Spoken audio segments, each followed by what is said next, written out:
kasih Tuhan. Engkau baik bagi kami. Engkau sangat mengasihi kami. Karya-Mu di atas kayu salib memberkati kami, menghapuskan segala dosa kami. Terima kasih Bapa yang baik, kami bersyukur, kami berterima kasih. Haleluya Yesus.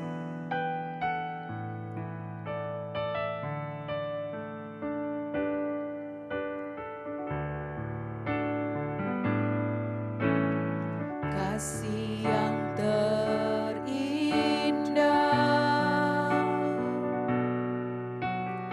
hati yang mulia,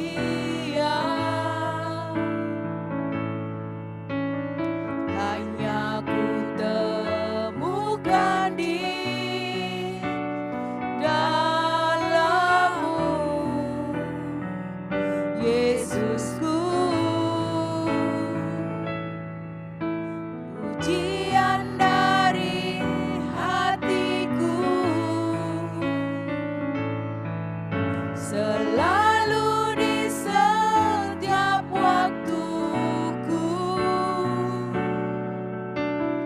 tiada pernah berubah kasih-Ku. Karya terbesar dalam hidupku, pengorbanan-Mu yang selamatkanku. Engkaulah harta yang tak ternilai, yang ku miliki dan ku hargai. Yesus, Engkau ku kagumi.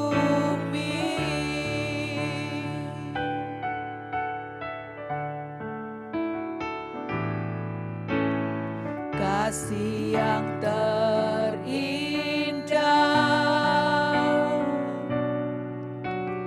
hati yang mulia,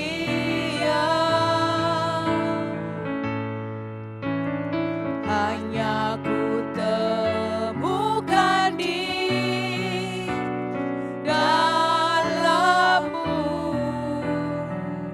Yesusku.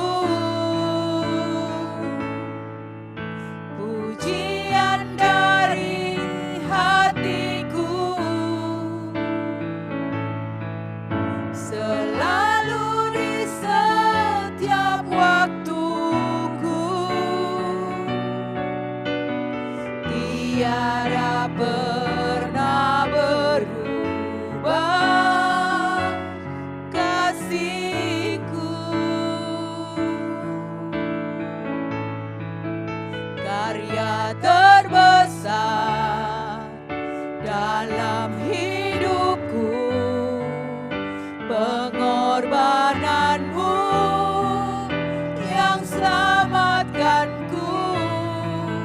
Engkaulah harta yang tak ternilai, yang ku miliki dan ku hargai.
bersyukur.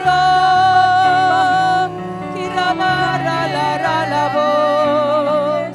Kirara la la la la la bo. Kirala la la la la la la bo. Kirabara la bara basne.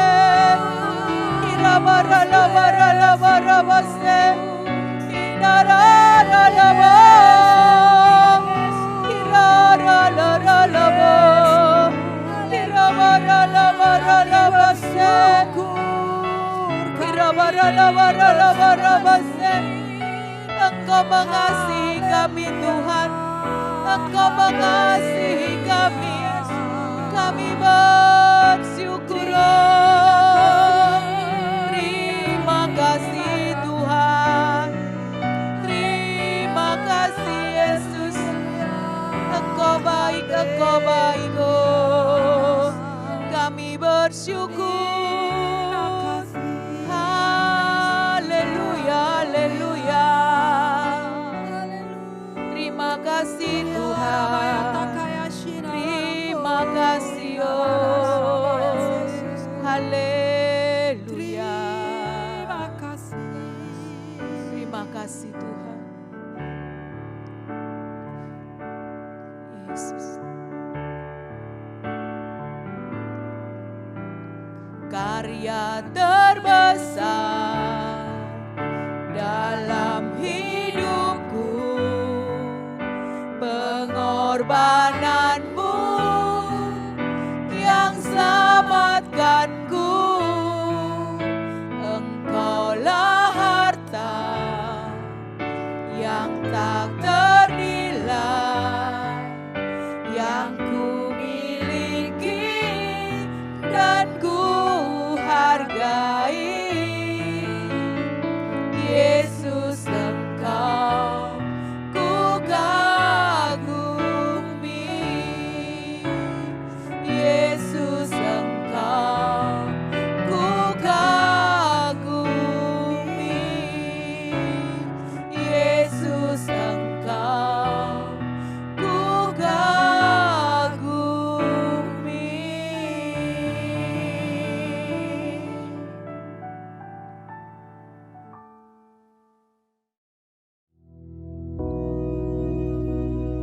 Bapa kami yang di surga, dikuduskanlah namamu, datanglah kerajaanmu, jadilah kehendak-Mu di bumi seperti di surga.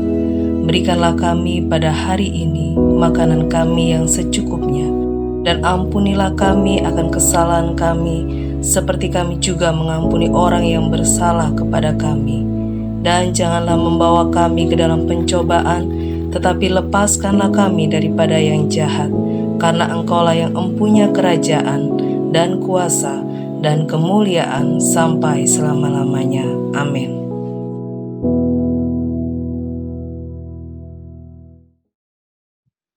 Shalom, puji nama Tuhan. Pagi hari ini kita boleh berjumpa kembali. Karena kemurahan Tuhan kita boleh menerima sesuatu yang terbaik di pagi hari ini. Dan saya percaya hari ini kalau saudara boleh bersama-sama dengan saya bisa kembali merenungkan kebenaran firman Tuhan, ini sesuatu yang langkah gitu ya. Sesuatu yang luar biasa. Kenapa? Ya karena kita tidak pernah tahu dalam hari-hari kita itu tetap ada atau enggak ada, besok ada atau enggak ada, kita enggak pernah tahu. Makanya kalau kita masih diberi kesempatan, ini hari yang terbaik. Ini hari yang luar biasa. Hari yang istimewa buat kita, pribadi lepas pribadi. Puji nama Tuhan, mari kita akan sama-sama belajar kebenaran firman Tuhan. Kita buka Alkitab kita. Kita lihat di dalam Yohanes pasal yang ke-17, ayat yang ke-4. Ya, saya ingin kita fokus pada ayat ini. Dan kita baca bersama-sama ya, supaya lebih diperteguhkan lagi dalam iman kita. Di dalam Yohanes pasal yang ke-17 ayat yang ke-4, yang sudah ketemu bisa baca bersama-sama dengan saya. Begini bunyi firman Tuhan, Aku telah mempermuliakan engkau di bumi dengan jalan menyelesaikan pekerjaan yang engkau berikan kepadaku untuk melakukannya. Puji nama Tuhan. Saudara, ini merupakan pernyataan daripada Tuhan Yesus kepada murid-muridnya. Atau kalau kita lihat judulnya, itu adalah doa Tuhan kepada Bapa. Dan ini merupakan suatu pernyataan yang semacam memberikan teladan kepada murid-muridnya. Apa yang sudah dikerjakan oleh Tuhan ketika dia ada di muka bumi adalah sesuatu yang luar biasa. Dia sudah mempermuliakan Tuhan dan dia juga menyelesaikan pekerjaannya atau yang diberikan kepada Tuhan ketika menjalankan misinya sebagai pribadi penyelamat umat manusia. Dan ini adalah sesuatu yang juga diharapkan oleh Tuhan Yesus terjadi pada kehidupan orang-orang percaya. Saudara dan saya adalah orang-orang termasuk orang yang percaya kepada Dia, umatnya. Tuhan ingin bahwa keberadaan kita, ketika kita menerima Tuhan Yesus sebagai Tuhan dan Juru Selamat kita menyerahkan diri kita, maka Tuhan ingin kita ini benar-benar dalam kehidupan kita ini mempermuliakan Dia. Dalam apapun, aspek apapun. Mungkin saudara mengatakan, wah kalau pendeta, kalau orang-orang yang melayani gampang Pak. Gimana saya yang bekerja di dunia sekuler misalnya, yang tidak terlibat dalam acara-acara gereja, pelayanan-pelayanan gereja. Saudara, sebenarnya ketika Tuhan menempatkan kita dan ketika Tuhan memberikan tanggung jawab di dunia ini, maka memang ada perbedaan yang kita sedang alami. Artinya adalah tanggung jawab kita beda-beda gitu ya. Mungkin ada yang bekerja di dunia sekuler, ada yang melayani Tuhan. Tapi sekali lagi siapapun kita, itu merupakan tanggung jawab yang Tuhan sudah berikan dalam hidup kita. Tugas saudara di kantor, tugas saudara di keluarga. Nah, Tuhan ingin bahwa aspek kehidupan kita, di seluruh aspek kehidupan kita ini bisa mempermuliakan Tuhan. Kita bisa dipakai oleh Tuhan di muka bumi ini. Mau saudara ada di kota A, B, C, di tempat yang berbeda-beda, kadang di rumah, kadang di kantor, atau kadang di tempat bermain, bersosialisasi, maka kita masih ada di bumi ini. Dan Tuhan berharap bahwa kita semua, anak-anak Tuhan, kita ini benar-benar mempunyai penyerahan diri yang luar biasa, dapat mempermuliakan Tuhan. Bagaimana kita bisa mempermuliakan Tuhan? Ya caranya adalah menyerahkan hidup kita. Menyerahkan hidup kita sepenuhnya untuk Tuhan. Nah, banyak orang yang tidak bisa menyerahkan kehidupannya dengan benar. Kenapa?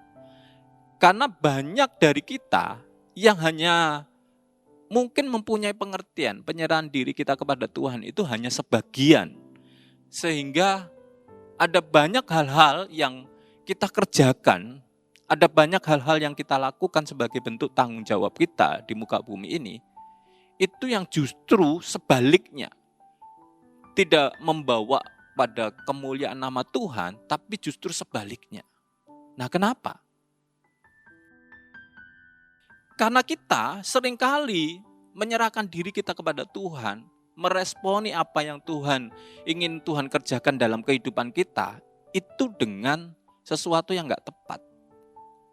Mungkin kita merasa bahwa, ya saya sudah berserah kepada Tuhan, saya sudah percaya kepada Tuhan, sudah titik.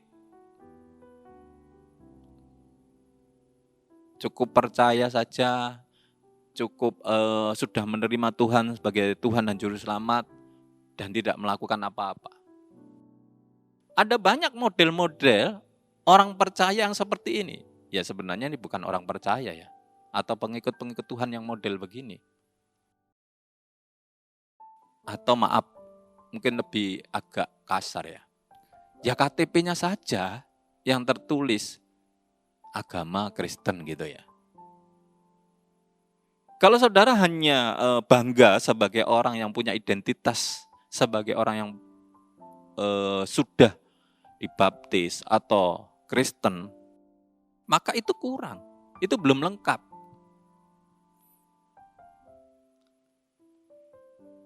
Kekristenan saudara, KTP saudara itu tidak akan membawa dampak yang diinginkan oleh Tuhan.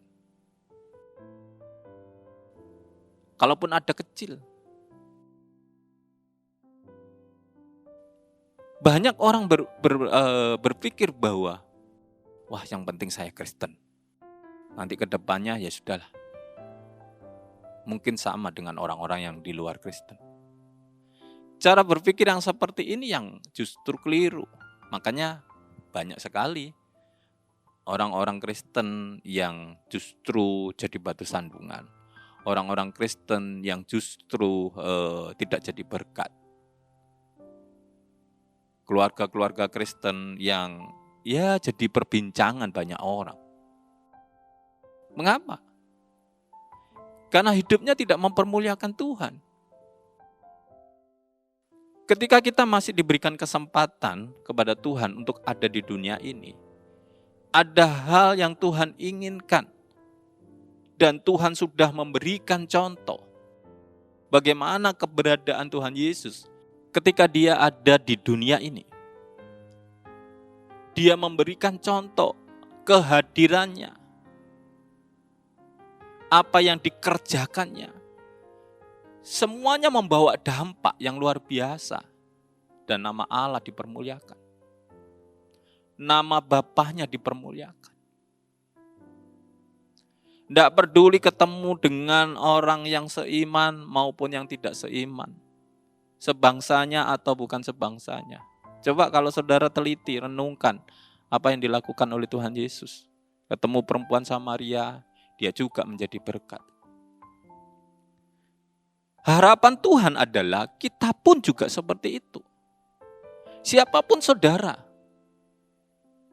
Tidak harus jadi orang hebat dulu ya. Tidak harus jadi orang terkenal dulu baru saudara bisa mempermuliakan Tuhan. Saudara cukup jadi orang yang sederhana pun bisa mempermuliakan Tuhan.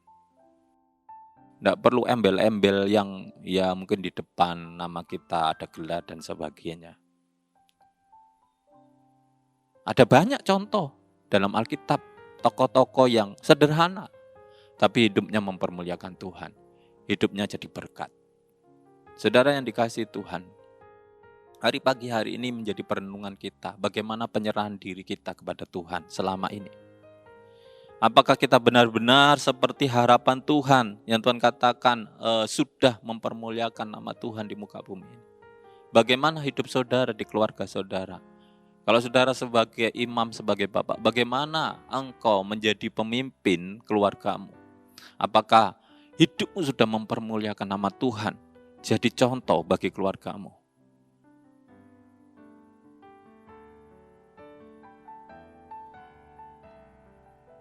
Ini menjadi satu perenungan yang sangat penting.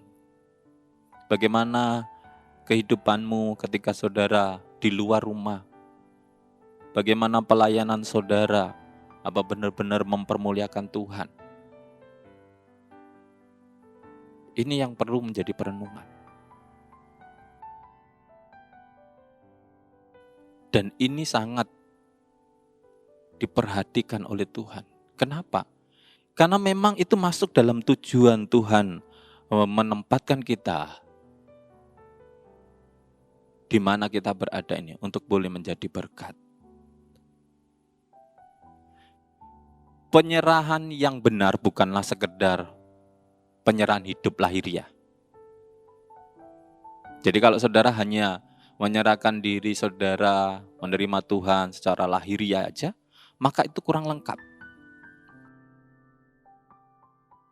Ya Tuhan ingin supaya kita itu benar-benar menyerahkan diri kita secara lahiriah, juga menyerahkan kehendak kita.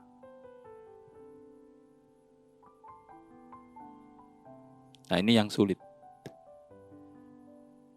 Mungkin kita bisa menyerahkan secara lahiriah, identitas kita, fisik kita sebagai anak Tuhan. Tapi pertanyaannya gimana dengan kehendak kita? Sebab kalau keduanya itu dilakukan, maka itu sesuatu yang lengkap. Itu sesuatu yang nanti akan membuktikan menjadi berkat.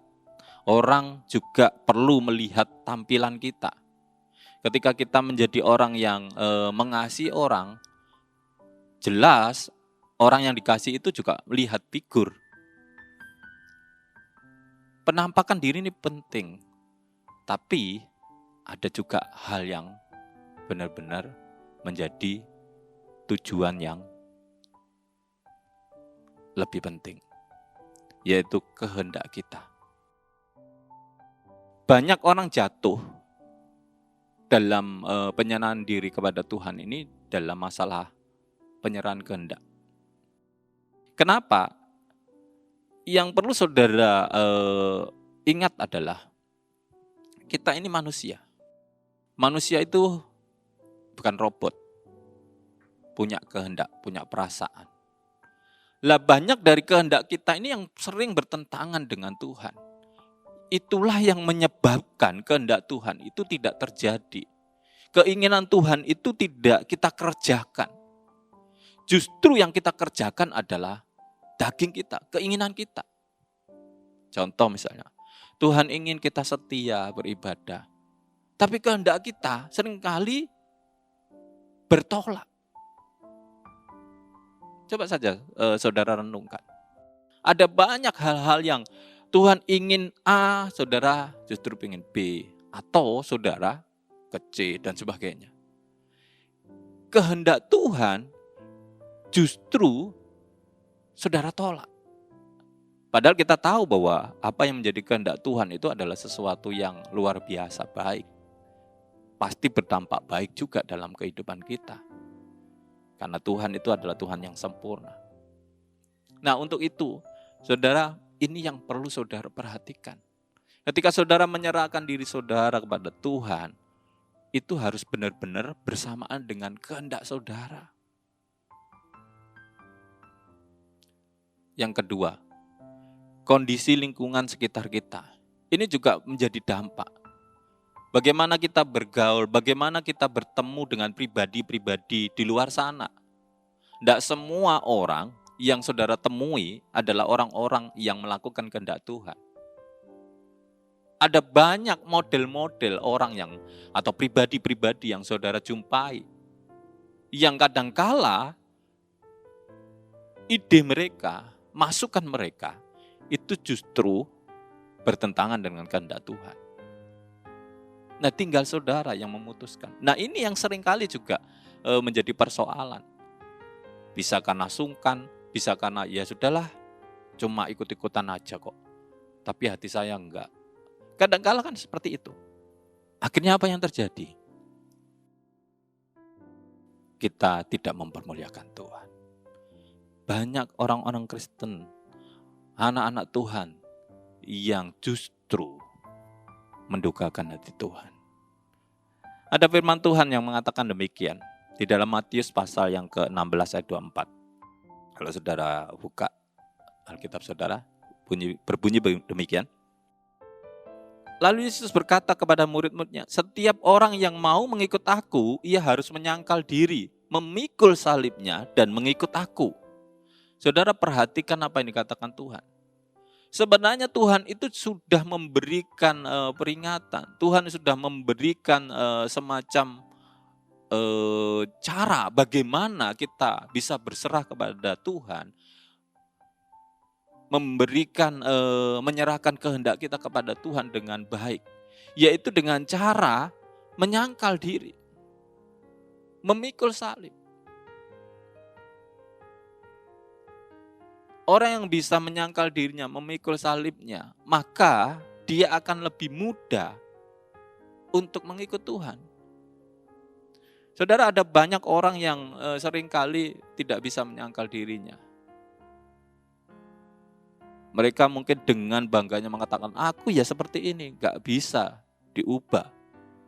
Memang dari keturunannya seperti ini, kaku misalnya seperti itu ya. Ini yang seringkali menjadi kegagalan dalam kita menyerahkan diri kita kepada Tuhan. Ketika orang itu mengikut Tuhan, menyerahkan dirinya, maka yang perlu dan penting saudara ingat adalah saudara harus bisa menyangkal diri saudara, memikul salibnya. Ada banyak perjuangan, ada banyak persoalan, pergumulan yang saudara hadapi di muka bumi ini. Tetapi saudara harus ingat bahwa ketika saudara berhadapan dengan persoalan saudara, ketika saudara berjuang dengan persoalan saudara, saudara tidak sendirian. Ada Tuhan. Mungkin saudara bisa melakukan sesuatu untuk memperjuangkan persoalan atau menyelesaikan persoalan yang saudara hadapi. Tapi Tuhan ingin supaya kita melakukan kehendak-Nya. Bagaimana kita bisa berserah kepada Tuhan, bagaimana kita bisa melibatkan Tuhan dalam setiap aspek kehidupan kita, keberhasilan kita, persoalan kita, masalah kita. Maka itulah yang disebut melakukan kehendak Tuhan. Sehingga endingnya adalah saudara bisa menjadi pribadi-pribadi yang mempermuliakan Tuhan. Memang gak gampang. Ada kalanya kita letih, lesu. Ada kalanya kita mempunyai beban berat. Dan itu sangat mempengaruhi keputusan kita. Mempengaruhi mungkin tindakan kita. Coba kita buka ayat yang terakhir dalam Matius pasal yang 11 ayat 28. Matius pasal 11 ayat 28, begini bunyi firman Tuhan. Marilah kepadaku semua yang letih, lesu dan beban berat. Aku akan memberikan kelegaan kepadamu. Dengar janji firman Tuhan.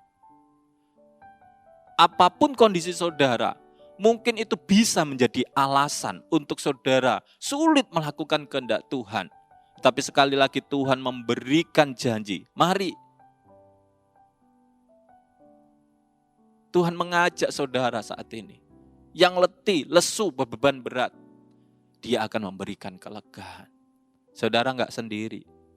Ketika saudara melakukan pekerjaan Tuhan, melakukan tugas dan tanggung jawab saudara, mungkin di sepanjang hari, ingat, ada pribadi yang selalu setia untuk menemani saudara dan selalu setia untuk menolong saudara.